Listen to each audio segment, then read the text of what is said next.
This is the BBC. This podcast is supported by advertising outside the UK. Millions of people have lost weight with personalized plans from Noom. Like Evan, who can't stand salads and still lost 50 pounds. Salads generally for most people are the easy button, right? For me, that wasn't an option. I never really was a salad guy. That's just not who I am. But Noom worked for me. Get your personalized plan today at Noom.com. Real Noom user compensated to provide their story. In 4 weeks, the typical Noom user can expect to lose 1 to 2 pounds per week. Individual results may vary.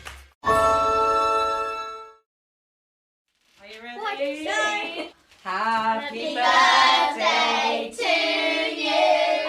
Happy birthday. Back in February, I recorded an episode for Valentine's Day where we investigated the relationship between food and love. And something chef and food writer Skye McAlpine said really stuck with me. There's something about making a birthday cake for someone that is the best present in the world.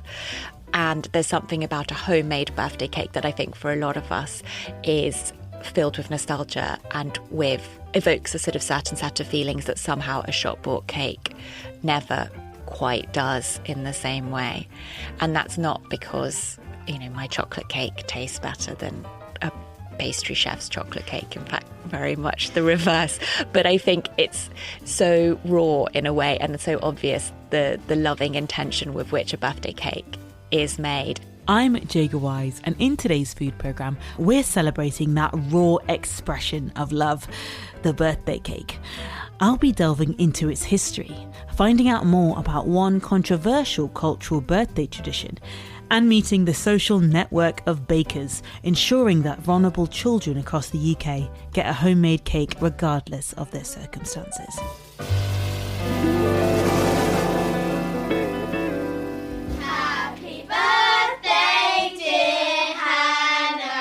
Today is Hannah's 11th birthday, and it's the big moment at her party. Out comes the birthday cake. Hannah is a keen baker herself and had a hand in baking her own cake, with brilliant results. So it is my dog, Buddy, playing in a field with his toy box overflowing and his food bowl overflowing as well. It also has a donut bed on there, which is his round grey bed, which is too small for him, but he loves it anyway. I love my dog so much that I wanted to put him everywhere, including my birthday cake. It looks like Hannah's dog. Yeah, a birthday cake. It looks tasty. Yeah, it looks really good. So what is it about birthday cakes that bring so much joy and make them such a big part of food culture all around the world? I wanted to go back to the start and find out how it all began. Jessica Reed is an author and an amateur baker living in Portland, USA. She runs a blog called thecakehistorian.com. So who better to ask about the origins of the birthday cake? So the history of the birthday cake stretches back to the Roman era for the most part. Birthdays began to be celebrated in the Egyptian period, celebrating pharaohs and the birth of gods, essentially. And then the Romans started baking cakes to celebrate birthdays. Ovid, the poet, wrote about eating a birthday cake to celebrate his birthday. So we see one of the earliest found cookbooks from antiquity has cake recipes in it. Birthdays were primarily celebrated by the wealthy, the high status people, even through, you start seeing some birthday cakes in Germany in the 14th century. And then in the 18th century, they started celebrating something called Kinderfest. So that's when children's birthday parties sort of became a thing. And they would light candles on the cakes, one for each age, plus an extra one for the year to come. But they did not blow out the candles then. They would let the candles burn down and replace them, and you weren't allowed to eat the cake until after dinner. So they would burn candles on the cake continuously throughout the day until after dinner, when you were able to finally eat the cake and enjoy it. And it sort of still stayed within the wealthy until you have, the Industrial Revolution. You have lowering costs for the price of sugar and ingredients, better flour milling and availability, the introduction of ingredients like baking powder and baking soda. So things like that really brought cake baking out of this sort of once a week Sunday affair into sort of something that you could do more readily. It's interesting, isn't it? I mean, how have birthday cakes evolved and changed over the centuries? The earliest recipes that we find, they're sweetened with honey because that was the available sweetener. The Roman era cakes involved mainly like spelt flour. They did have white wheat flour, but that was really for the very, very, very wealthy. But so spelt flour would have been a common ingredient. So you see sort of heartier cakes, and then, birthday cakes really follow the trajectory of innovation with ingredients and cake making. So, you had fruit cakes, of course, denser gingerbreads, cakes like that. And then you get into the mid-19th century, and you start seeing innovations that lead to the cakes that we have today. So more of like lighter sponges, frosted cakes, elaborate cakes, and then you get to modern cake and you see cakes that don't look like cakes. It's all about sculptural pieces of edible art. Why do you think cake itself is such an important part of a celebration? What is it about cake that makes people want to celebrate? Historically speaking, it has to do with the restrictiveness of the ingredients. So like sugar, was very hard to get. You had to grind it yourself from a cone by hand to get it fine enough. You had to whip eggs by hand for an hour. You would have to beat egg whites to get them to the consistency to fold in to make a sponge cake or something like that. So it was something that was done very, very rarely. If a family was regularly eating a baked good, it would happen on Sundays. They would bake it on Sundays. And also, the way that ovens or the hearth worked back then, you had something called a beehive oven, which was set into the hearth. And it would have to get to a certain temperature in order to bake the baked good. So it was an all-day affair. They're so labour intensive. The ingredients to make them are so expensive, hard to come by. The event of making a cake itself was special. So it becomes special, yeah. Well, we set you a bit of a challenge. Could you bake us a historic birthday cake? So something resembling the very first birthday cakes baked way back in Roman times. Could you do that for us? Yes, I could. We'll return to Jessica a little later in the programme to find out how that Roman cake turned out. But I'm pretty sure it'll be a long way from the edible art Jessica mentioned that we've come to expect in birthday cakes these days. I've discovered that one man whose cakes could certainly be described as edible art actually has his bakery just 10 minutes from where I live. I'm in Clapton, East London, and I've come to a hidden spot to meet Adam from Adam's Cakes. Now, he makes some truly fantastic looking creations. So let's go and have a look at what he's up to.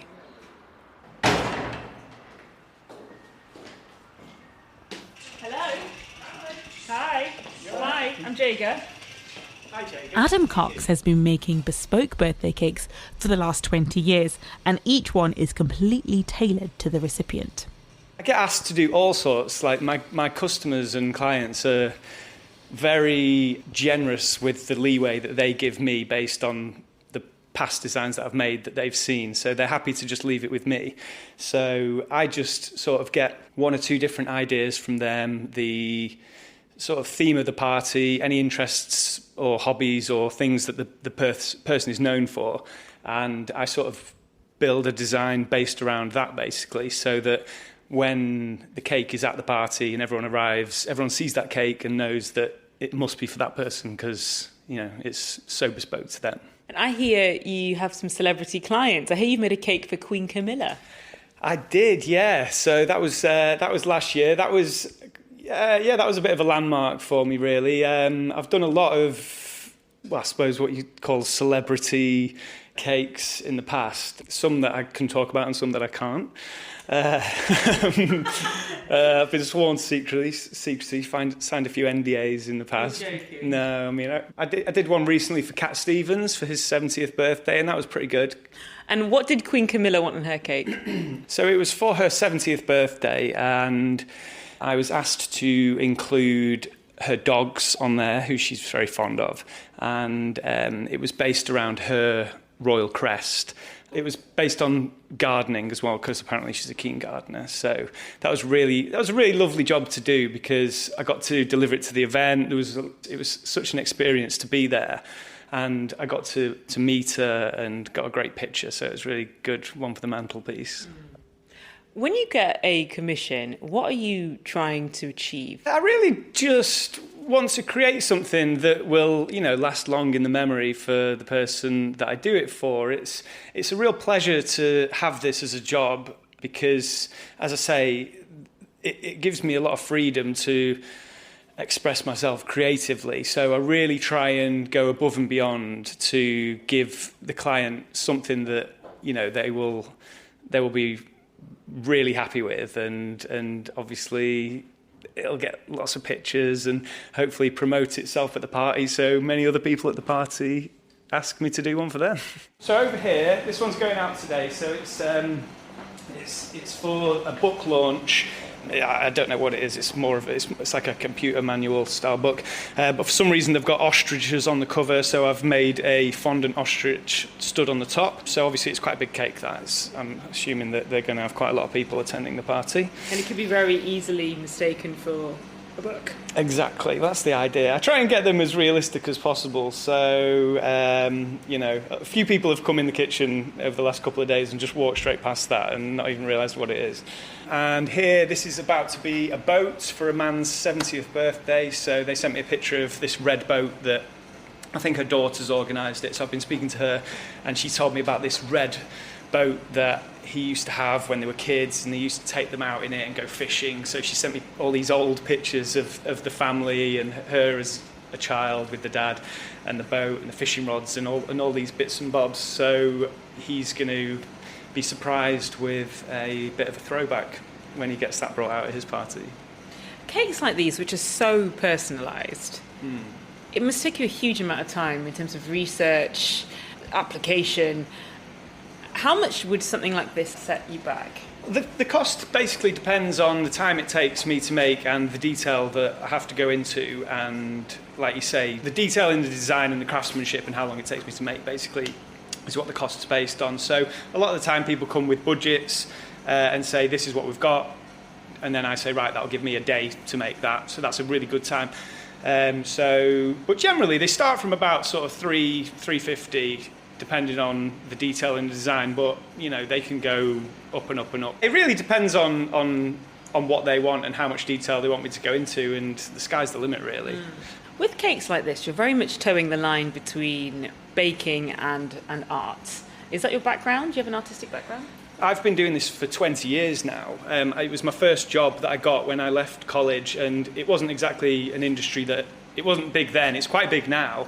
It was something that I got the chance to work in when I just needed a job when I left college, and I gave a CV out into my local area to a lot of the businesses. And the cake shop guy was the guy that got back to me, and I thought, yeah, that seems cool.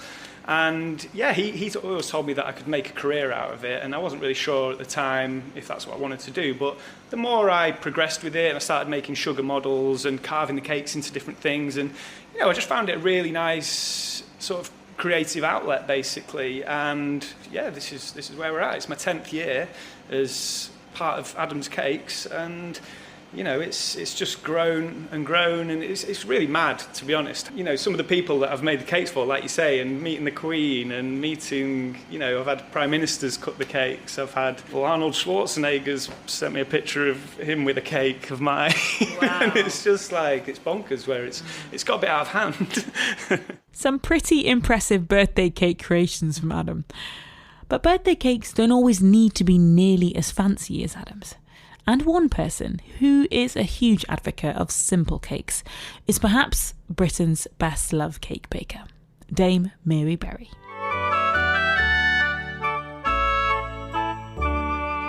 Hello, it's lovely to be back. Welcome to my kitchen for my new series on cakes. Baking at home has never been easier. We've so much to help us. Mixers, processors, which certainly speed things up. I'm going to be doing some old favourites with a new slant, new quicker finishes and stylish ideas. First, Sunday best chocolate fudge cake. It's easy and it's all in one. In the bowl here, I've got cocoa mixed with... That's a clip of Mary baking in her BBC One programme Mary's Ultimate Cakes, broadcast 20 years ago. I wanted to find out just what she thinks makes the perfect birthday cake. So I've been chatting to her from her home in Henley. Definitely not fancy. I always put the name of the person on. Some people get a little bit upset if you're doing it a 70, 80, 90th. You know, you just know the person that you're doing it for. But I think the cake, when you look at it, it should make you smile. I mean, the fashions have changed so much in birthday cakes. And now these cakes that are all different colours and different flavours all the way through, which take time to make, but such fun when you cut them, and they're sort of like a rainbow cake. Also, cakes now are often very tall. I like layers of icing in between, and I like it to sit on the plate. If it's very, very tall and you take a slice, it almost falls over. Do you know what I mean? It can't stand up there. But a birthday cake, to make it very personal, you can always add things to it. And if you're not good at moulding animals and people and things, you can always buy things to put on top. It should show some thought. There's lots of people on social media making incredibly fancy cakes that look like all sorts of things. I mean, what do you make of this kind of generation of bakers who are really pushing cake making and art really to the limit, really? I mean, what do you make of that? Well, that's not what I do. I admire what they do. It does take an awful long time, but if you're doing artwork on it, and they often do it from photographs, all sorts of things, give it to someone who's going to appreciate it. I make really good tasting cakes and simply finished that everybody's going to indulge in and love. I'm not one for doing something that takes a week to decorate. I mean, that's like wedding cakes, isn't it? And my own wedding cake, I had fresh flowers all the way around the outside because that's what I enjoy.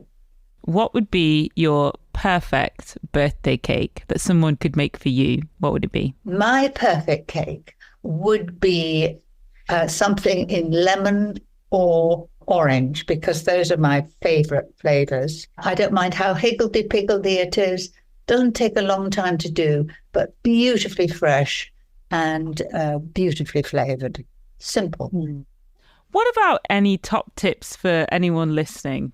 How can they improve their cake making skills? Follow a good recipe. And for the first time, do exactly what the recipe says. After that, you can do what you like. And because many people say to me, oh, I made your lemon drizzle cake. First time, it was absolutely delicious. But the next time I made it, it went down in the middle. But she's got to do what you do the first time. Follow the recipe rigidly and make sure that you watch it in the oven and so forth, and give yourself time, and you'll be proud of the result. Also, very important to use the right size tin and the right fat, because people think, oh, I think I'm going to use a low fat. The result will be appalling. Use a fat, especially for baking or butter, whichever takes you, but follow the recipe rigidly. That's what the dog says too. Top tips. This connection between the effort that goes into making a cake for someone's birthday and love. Why do you think that birthday cakes specifically are so special? Making someone feel very special on their birthday, it's important for them to have a cake. And again, it's sharing, isn't it? Sometimes if there's somebody totally on their own and perhaps they're rather elderly, you can make a single cake and you could ice it nicely and perhaps even put a fresh rose on the top and deliver it to them. It would mean a lot. Maybe someone who's housebound, who isn't going to have visitors, it means such a lot. What about your own childhood? What do you remember about the birthday cakes? Childhood, of course, when I was young, I was in the war and there was a shortage of ingredients. And my mother said, if the family, the grown-ups, stop having sugar in their teas and coffees, there would be sugar left to make the odd cake. And Mum used to save up the ingredients and make a small cake. And I can remember always helping with the decoration. And it meant such a lot in those days because you just didn't have cake because everything was rationed. So it was a real occasion. A real occasion, and shared it with, my brothers and everybody. And my birthday's in March, so we were always sort of outside and doing hide and seek and all the games and grandmother's footsteps. And birthdays were simple and games and tea. Despite the sugar shortages, Mary's memory of childhood birthday cakes sound pretty idyllic. But many children in Britain today are living in circumstances that mean a birthday cake can be very hard to come by. One organisation trying to change that is Free Cakes for Kids UK. It's a network of community bakers who give up their time and their ingredients to bake birthday cakes for vulnerable and disadvantaged children. It was created back in 2010 by Henrietta Lundgren, a German living in Oxford. So it was in 2008 that I had the chance to travel to the United States. And on my way back, I remember in the airport to pick up a magazine called The People. There was a people hero on one page. And I remember fondly, the people hero for that People magazine edition was Tony Paulos, a woman in Trenton, Georgia, who talked about a project she had developed after she had both had children of her own, but also fostered children, and realized that not every child has a birthday cake. So she started Free Cakes for Kids in the United States as a home-baked cake in her home kitchen that she would give to children in need, children who wouldn't have one. And I read about it and I was like, this is amazing. I want to do this as well, because I think at the time, and I lived in Oxford at the time, Oxford, England, I realized I love to bake, but I don't necessarily want to eat all the cakes myself, which I think is a common problem. And hence, many volunteers were interested in at some point to join this project. But I love that, out of the passion for a child, somebody who had the ingredients, who had surplus ingredients, so to speak, would bake up a cake in their home kitchen and give it to a child who wouldn't have one. So inspired by Tony Paulos from Trenton, Georgia, I thought, well, if she can do it, maybe I can do it too.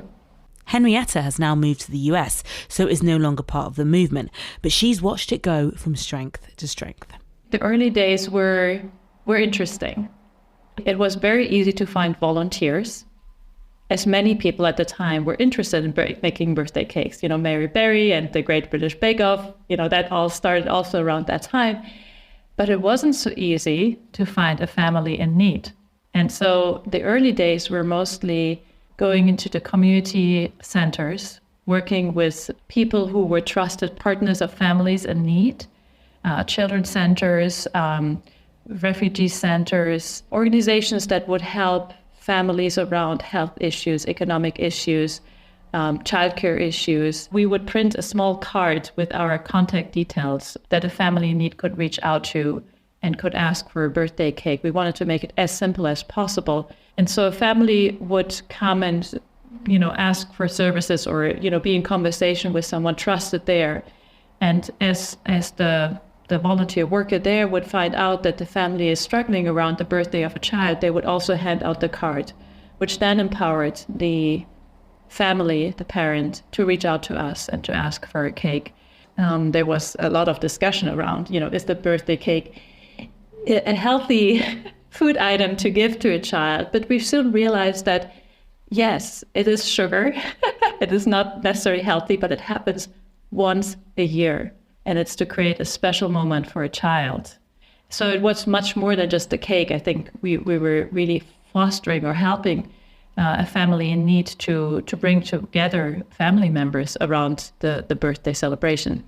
And then people from other places around Oxford, Abingdon, I remember, but also, London, of course, people heard about this project and they said, so how can we help? And very soon we realized maybe it would be best if local groups can just start their own Free Cakes for Kids group rather than us trying to help them in their communities of which we know nothing, right, when we don't live there. And so very early on, I believe maybe half a year in to the project, other community groups started up in their own local community. There are now more than 80 individual groups of bakers based all over the UK. One of those, that set up not far from Oxford in 2014, is Free Cakes for Kids Swindon. And Steve Keogh was one of their earliest bakers.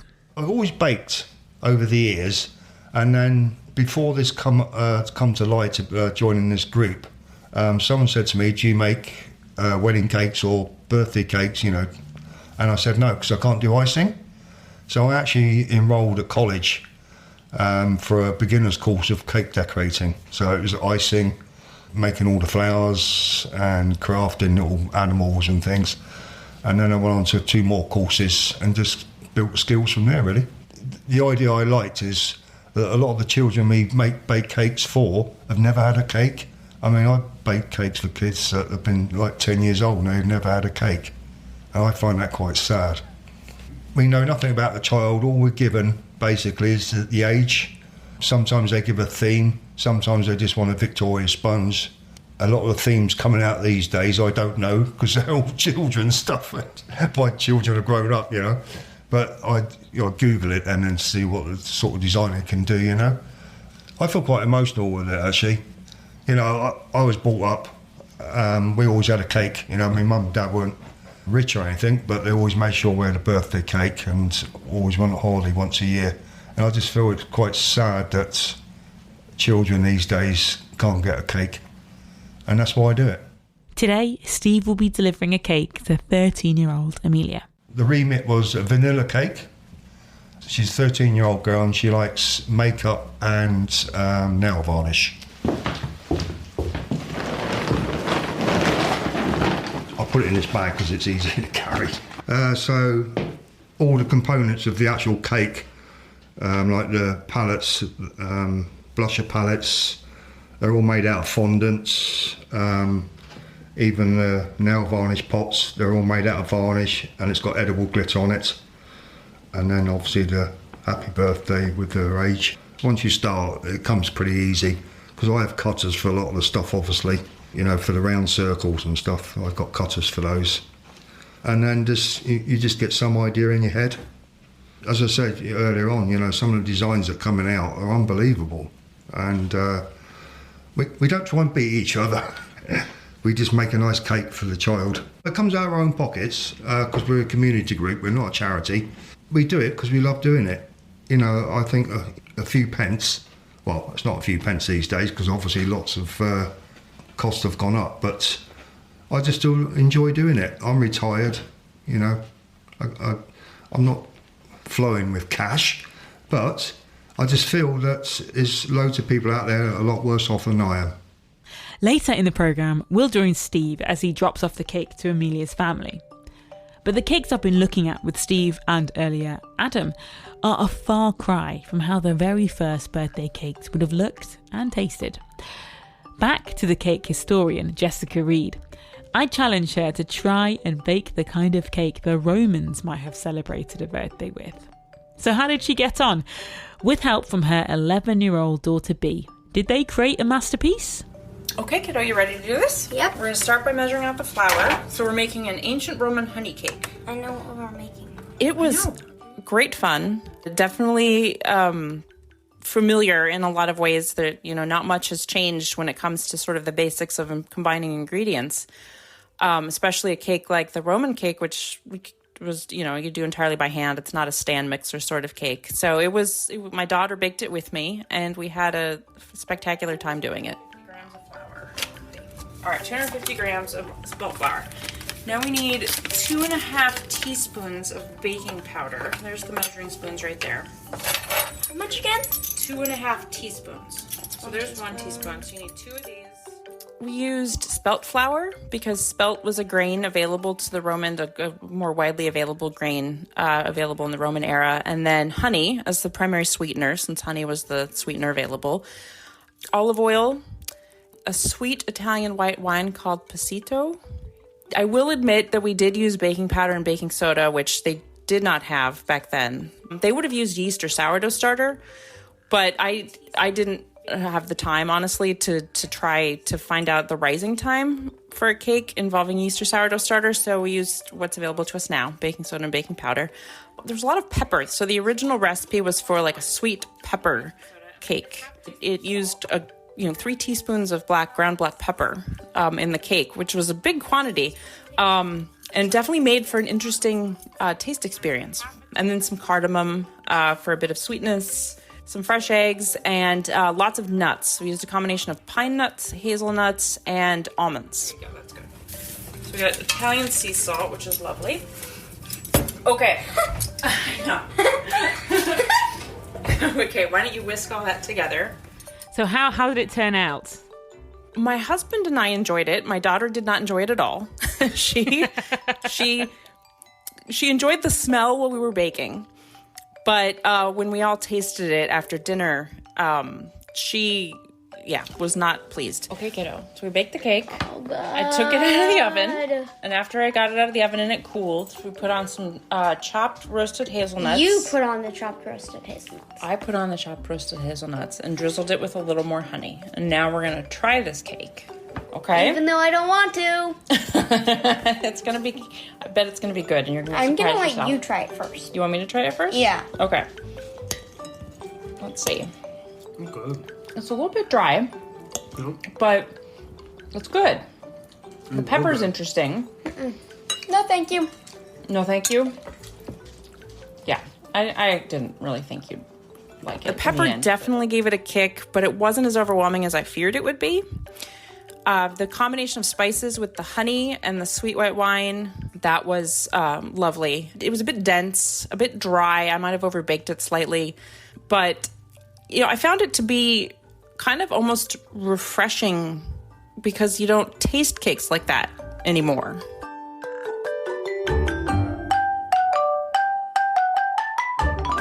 It sounds as though birthday cakes have come a very long way since Roman times. With a more modern palate, 11-year-old B definitely was not a fan of the honey and pepper cake. You're listening to the Food Programme with me, Jaega Wise. And next, in this celebration of the birthday cake, I've been exploring one cultural tradition that definitely divides people: the cake smash.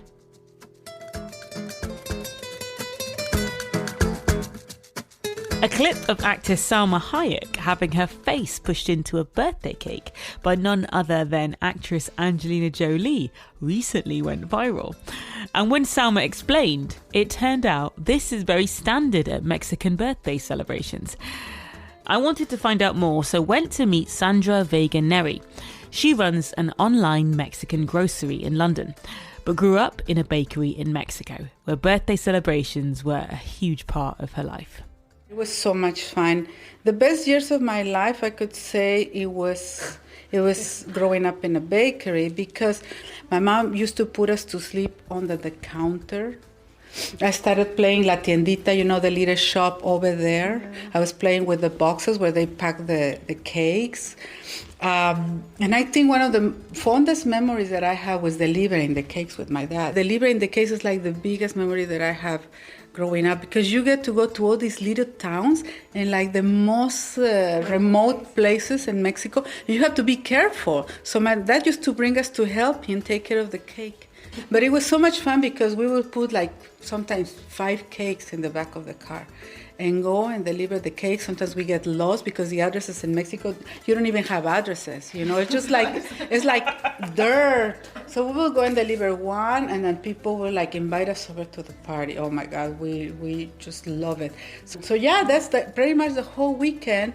We'll get in the van with my dad, singing songs and making all the deliveries. It was so much fun. We were always looking forward to doing that with my... If I said the birthday cake was the key focal point, without the cake, there's no party. You guys can agree with me on that. Today is Sandra's 53rd birthday, and she's invited me to gatecrash her party, which she's celebrating with Mexican friends from around London: Emma, Jackie, and Alejandra.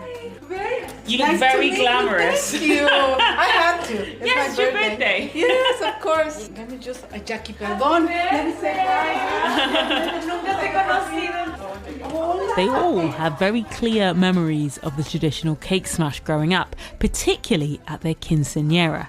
a huge party which celebrates the year a girl turns 15. It doesn't matter how poor you are, you have a big party and a big cake in Mexico. Yeah. Right? How big is a big cake? I'll show you the pictures. It's like a whole production, multi-layer, and this was my quinceañera cake. Goodness. And there's like a normal cake. But you for have like a more wedding. here, look. Another tower. Oh wow! So that is huge. So is that? That's a fountain. Is that all cake? This is all cake. Okay. So that's over a meter across. Yes, over a meter. Yeah, I could say No, 2 meter. more, yeah. 2 meter. Everybody's always looking forward to cutting the cake, right? So people start singing this song like, bring the cake, we want the cake, bring it over. So we start singing, queremos pastel, pastel, pastel. And that's also a Mexican tradition. It's very unique to Mexico. So here comes the cake, and then the candles, and everybody, singing, and then it's really the top part of the party. I love it.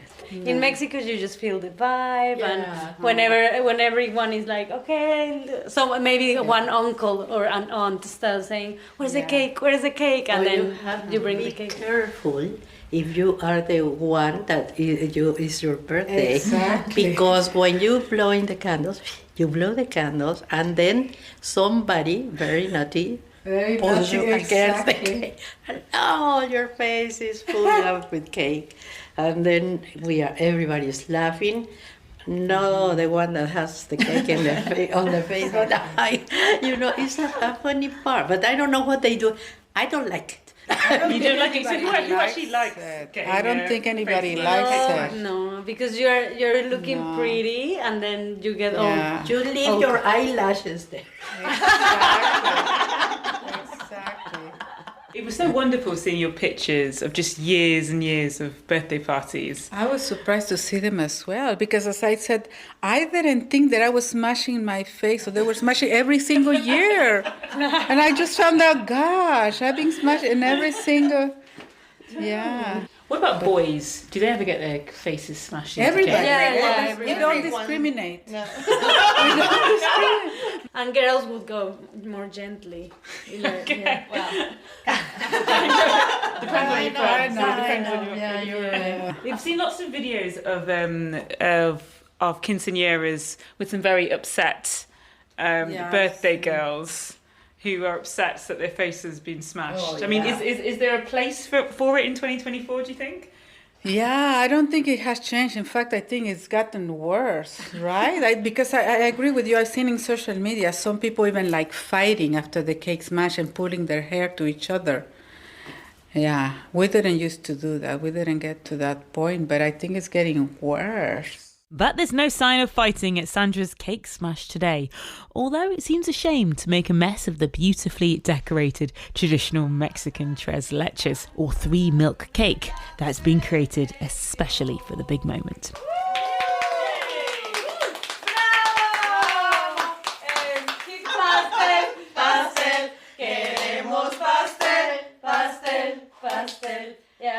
Mordida,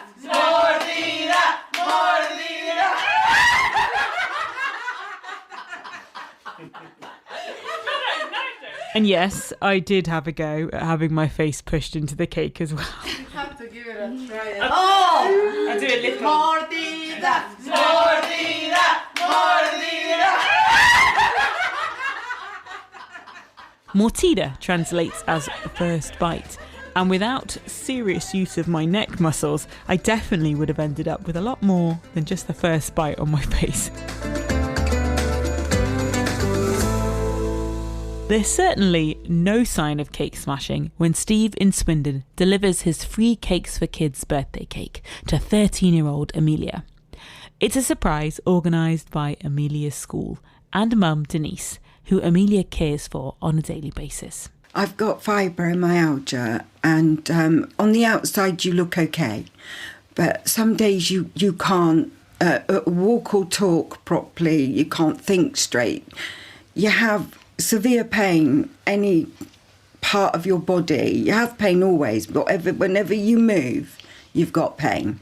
It's always there. And if you hurt yourself, it's like 7 times longer for it to stop hurting. And I'm so pleased that I've got Amelia to help me. She collects things for me. If I'm really having a bad day, she will bring stuff to me.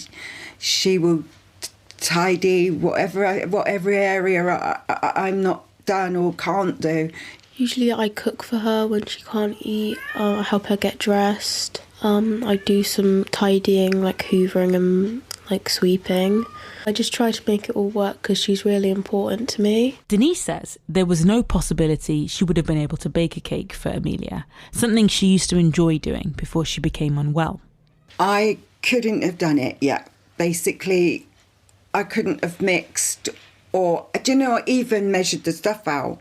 So you find it quite debilitating, and this is one of the things we do, because a lot of children we bake cakes for are actually because they care for their parents or even their siblings. Yeah. And, we just like to make a cake and put a smile on the child's face. Oh, you put a smile on my face. I don't know about the kid. I'm really excited. Oh, my goodness. Amelia, would you like to take the top off? Oh, wow. That is absolutely gorgeous. It's like makeup and stuff like that. Oh my goodness, it's your colours as well, Mel. Yeah. Don't that look beautiful? There's a brush on there. Yeah. That looks real. Have you just put the brush It's on, or all is edible. that's no? It's all edible. That looks real, that brush. That's amazing, isn't it? Yeah. They're nail varnish pots. They've got glitter on them, but it's edible glitter. Wow. Everything's edible on there. That is absolutely beautiful. And that's her favourite colour, pink. Yeah. Amazing. It's really impressive how much detail in it and everything. It's absolutely beautiful. Thank you so much. You're welcome. You made our day, Thank you. haven't you? I said it'd be emotional tonight. Oh, wow. Oh, darling. It's super cool. Yeah. I can't tell you that I could never have done anything. You want to see my one? We don't often get to see the children, obviously because a lot of them are in care and stuff. Yeah. And it's a pleasure to come round and actually deliver it. So. Oh, we're so grateful. So a very happy 13th birthday for Amelia, thanks to a particularly special cake, most definitely a demonstration of love. And I'm going away from this episode with cake literally on my face and lots of inspiration for all the birthday cakes I'll be making for years to come. You've been listening to the Food Programme. I'm Jaega Wise, and the producer of this episode was Tory.